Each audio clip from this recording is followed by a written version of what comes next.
Hello and welcome to ADRA Insider, where we share insights into the work that ADRA does and the people behind the work that we do. Today is International Women's Day, and in honor of that, I have invited my colleague Mahider Yeshaw, who is the Gender Equality Advisor at ADRA Canada. Welcome, Mahider. Thank you so much for coming. Thank you, Heather, for the warm welcome and introduction. It's really a privilege to be your guest, especially at this time of the year where we celebrate the International Women's Day. Yeah, thank you for having me.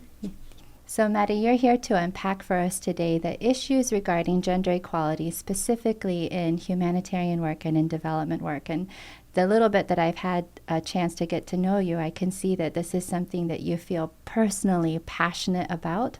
So I can't wait to hear more from you about this field of work. But before we jump into it, I'd like to just ask you to tell us a little bit about yourself and the experience that you've had. Thank you, Heather. I'll be more than happy to do that. So my name is Mahider Yeshaw, or you can call me Maddie, as many people prefer to call me. I am a mother of 3 beautiful children, and then I also came to Canada back in 2015. And in terms of my professional journey, I have a sociology background. I actually earned a double master's, one in sociology and the other one in linguistics. And prior coming to Canada, I had an opportunity to work in the different research projects, different international projects that are focusing on gender equality and poverty. And then after that, I worked for WaterAid Ethiopia as the Equity and Inclusion Coordinator. And then after I came to Canada, again, I had an opportunity to work as a Gender Equality Advisor at Plan International Canada and few consultancies here and there. And now as you see me, starting from August 2021, I am working as a Gender Equality Advisor for ADRA Canada. So that's me in a nutshell. Wow. So you bring a lot of education and experience to this work. And I know that we're very happy to have you on board at ADRA Canada, bringing all of this expertise to the work that we do. So when we chat and we're talking about gender equality in ADRA's work, I can see that there's this fire inside of you about this. So can you explain to me why you care so much about gender equality in humanitarian work?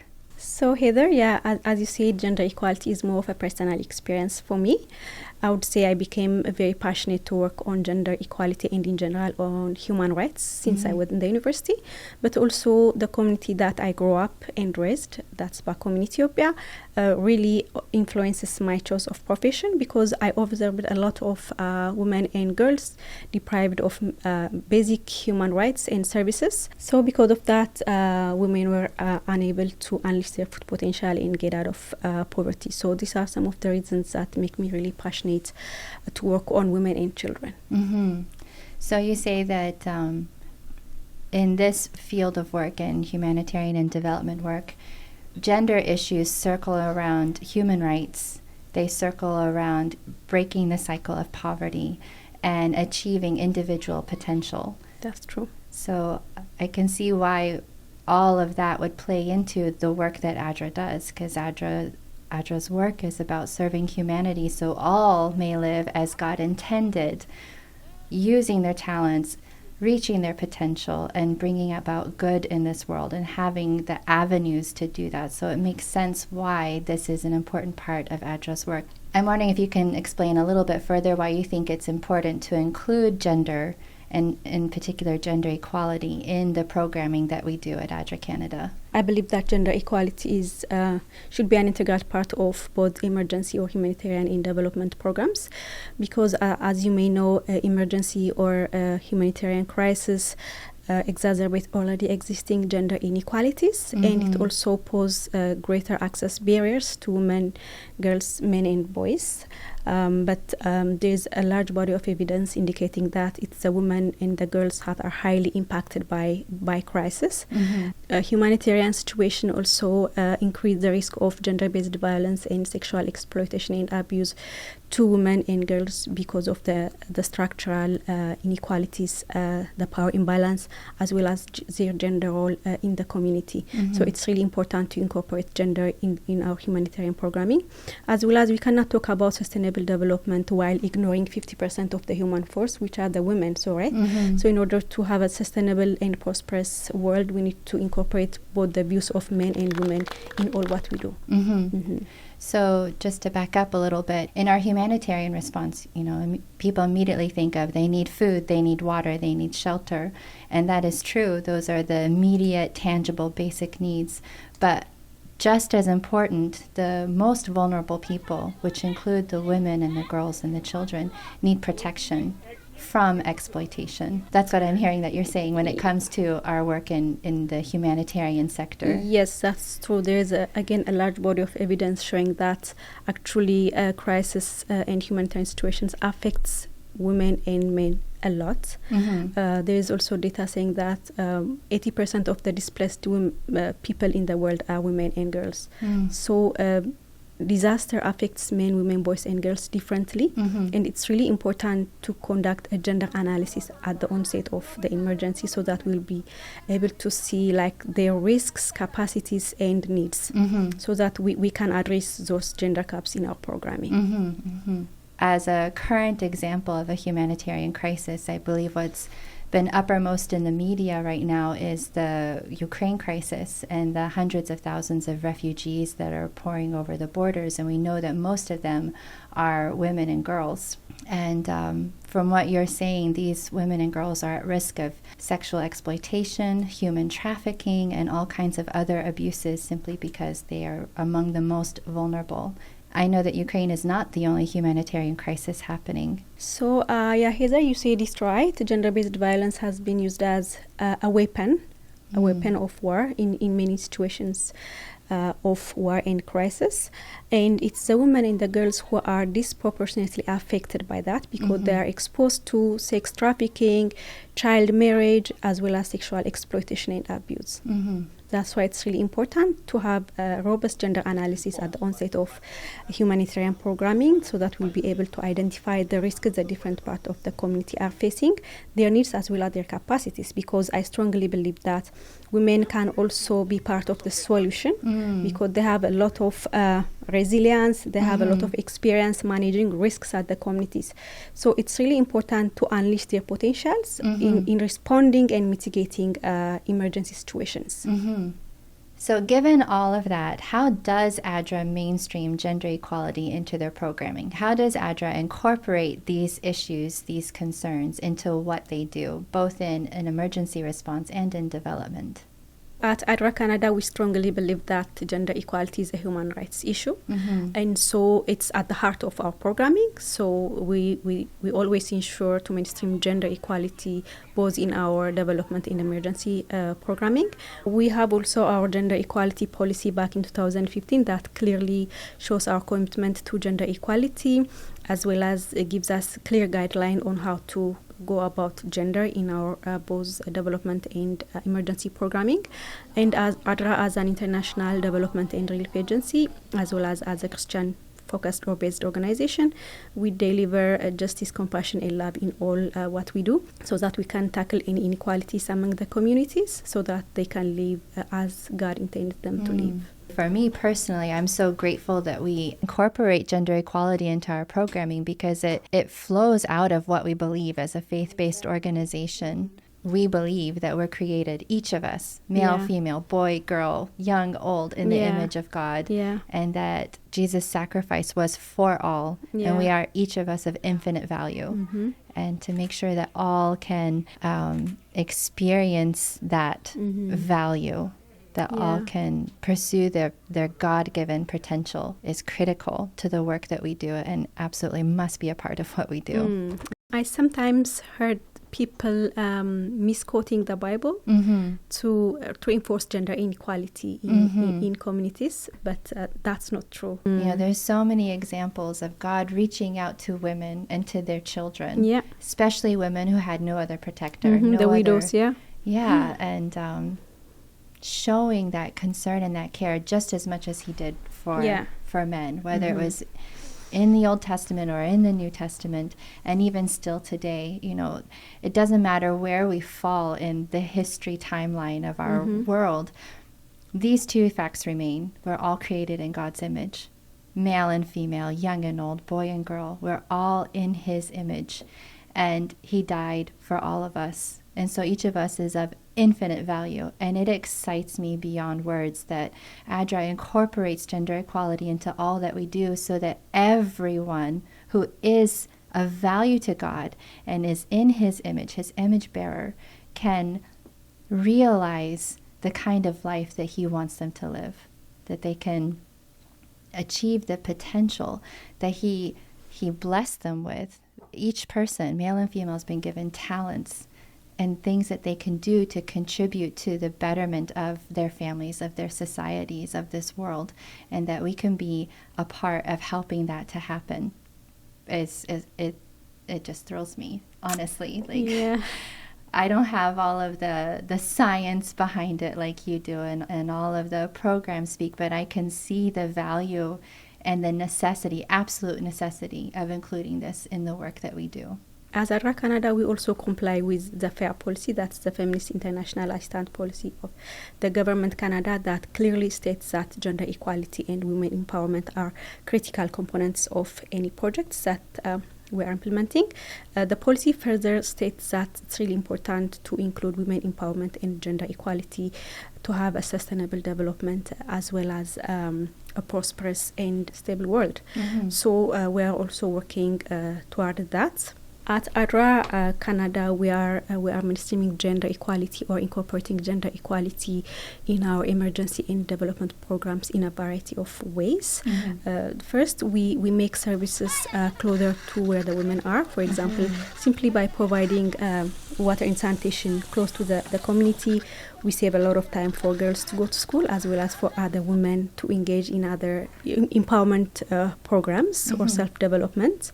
By providing sexual and reproductive health services to the women, we can keep our women safe, healthy, and dignified. Mm-hmm. We also work to change the position of the women in the community by conducting different empowerment activities, so that to build their self-confidence and agency, to be able to express themselves, to solve their own problems, mm-hmm. and also to gain some skills that will enable them to participate fully in the community. Mm-hmm. We also work to tackle gender norms at the community level through working with the community, because we believe that existing gender norms are the root cause of most of the inequalities and power imbalances that we see at the community as well as at the household level. So we also do a lot of work around that. Mm-hmm. In most of our projects, like both in the development and the emergency program, we also make sure that we address gender-based violence. Mm-hmm. Unfortunately, gender-based violence is the very common incident in most of our project areas. So we make sure that there is a reasonable measure put in that project or program to address gender-based violence. And also we work in partnership with other agencies, mm-hmm. So that victims of the violence can get referral services. Mm-hmm. We also work with men and boys in the community, because as you know, gender is not only a woman's issue. Mm-hmm. Gender is about the relationship between a man and a woman. Mm-hmm. So we would like to make sure that we encourage men and boys participation in the project, so that we can change their behaviors and perceptions, mm-hmm. so that to embrace positive masculinity characteristics, as well as allies to our fight against gender-based violence. Mm-hmm. So instead of labeling them perpetrators, mm-hmm. we rather consider them supporters and allies to our fight against gender-based violence. Mm. So we also work closely with men and boys mm-hmm. in the communities we are working.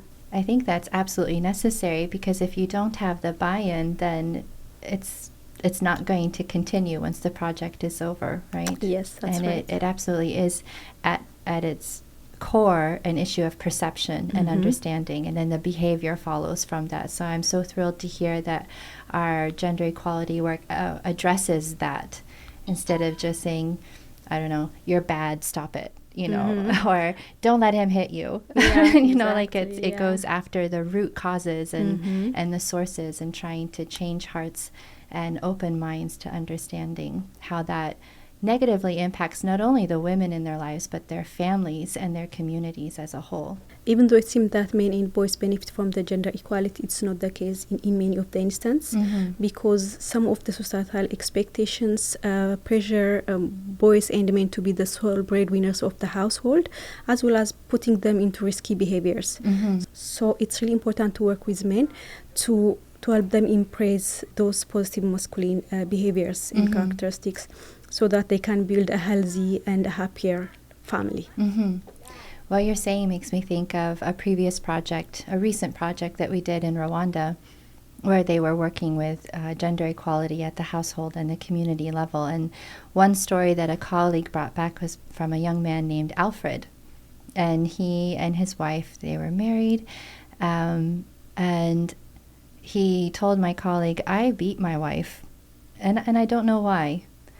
It's just what I saw growing up. It was the example that was given to me, and I'm frustrated about something with work or whatever, and I beat my wife. But through the project, he and she both learned about working together as a team, and how when they're together, they're stronger, and talking to each of them individually about gender roles, but then also how to have more balance in the household and how that benefits the family as a whole. And by the end of the project, he was boasting, I love my wife. And we have rediscovered our love for each other. And now I consult her with everything, and we work together, and we make dreams together for our family.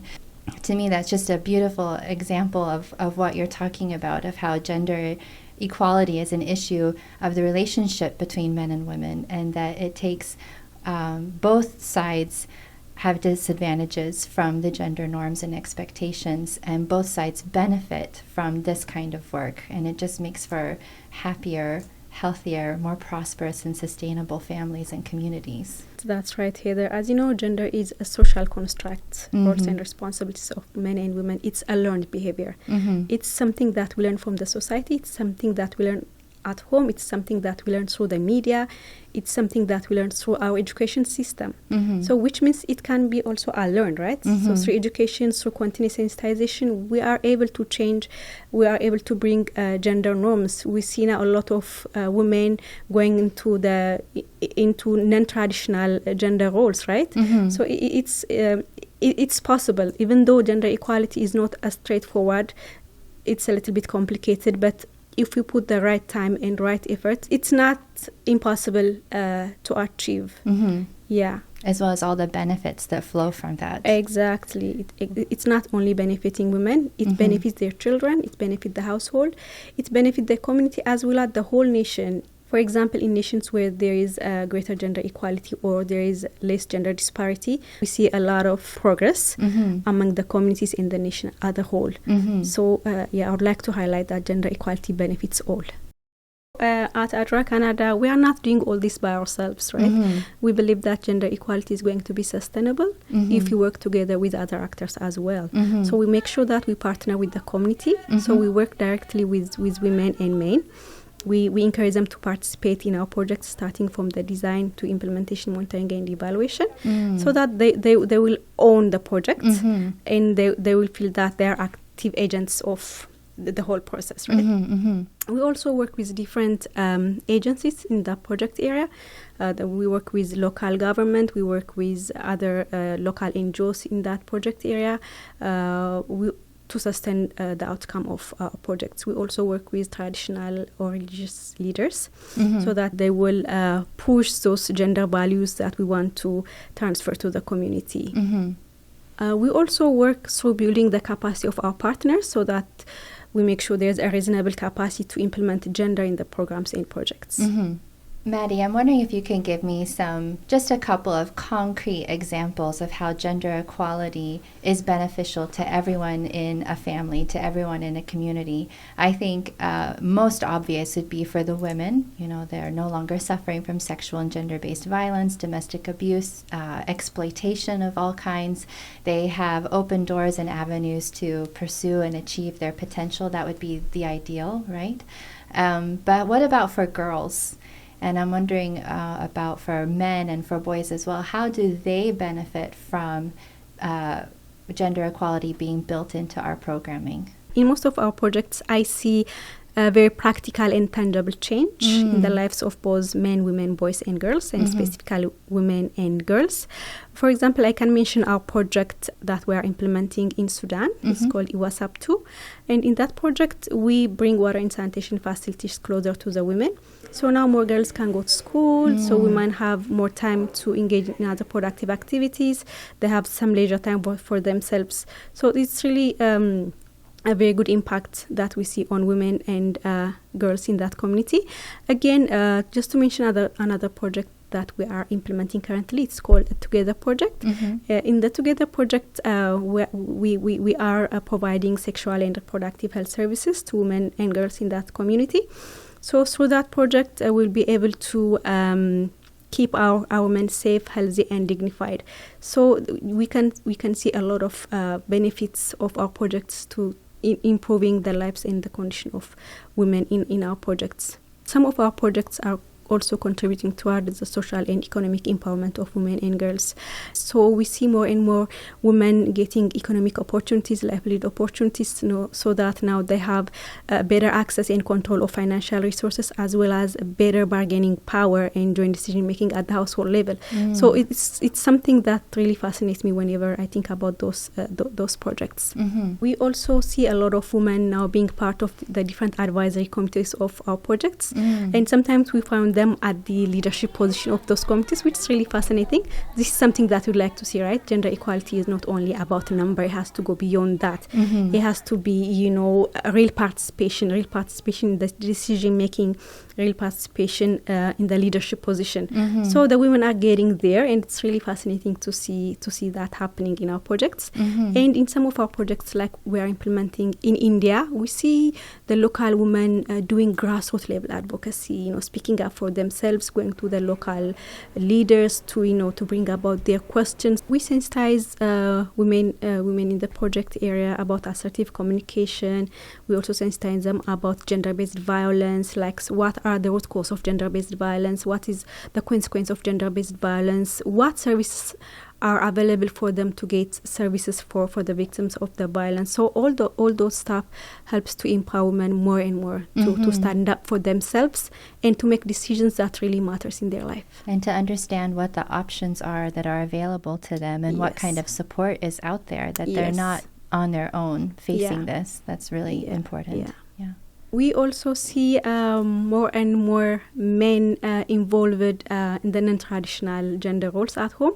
We see men supporting their wives in the kitchen. We saw men supporting in child raising, especially in our Embrace project. We have a lot of testimonies of that. So in this way, men are trying their best to contribute to what's going on in the household, so that to create a healthier and happier family.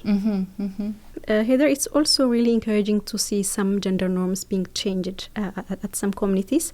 Last time I was very excited to see an early forced child marriage cancelled due to our intervention, the different sensitization workshop that we did among the community. And also we see more and more fathers convinced to send their girls to school. So this all are the result of our programming. That's wonderful. That's what makes me proud to work for ADRA Canada, because I see a lot of changes going on like in the communities we are serving. Truly life-changing. It's life-changing. To save a girl from being forced into early child marriage and instead sent to school, like that's a complete break with where her life could have gone. And now we get to see where it's going to go. That's amazing. So as I mentioned at the beginning of our time together, that today is International Women's Day.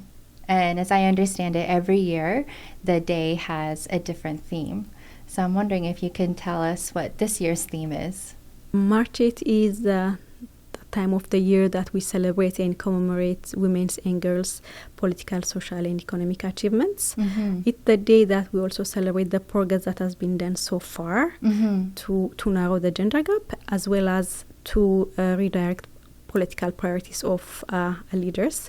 So this year's International Women's Day is observed under the theme Gender Equality Today for Sustainable Tomorrow, and Call for Action for Climate Action for Women by Women. So this year we're going to celebrate March 8th by recognizing the impact of climate change specifically on the lives of women and girls, as well as to celebrate their contribution or to acknowledge their contribution in adapting climate change. So this year at ADRA Canada, we are going to celebrate International Women's Day by recognizing the impact of climate change on the lives of women and girls, as well as recognizing the capacity of women and girls in reducing the impact of climate change. Personally, for me, International Women's Day is a reminder for me to work harder for the realization of gender equality in all what we do. Well, thank you, Maddie, so much for coming and sharing with us your expertise and your experience and just the passion that you have for this. I'm so glad that you're on board, like I said, at ADRA Canada and bringing this to the table with all of our programming. It's my pleasure, Heather. Yeah. And all the best. Thank you.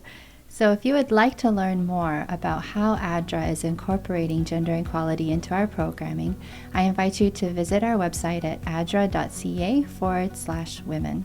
Thank you so much for spending this time with us on the ADRA Insider podcast and video, and we hope to connect with you again soon.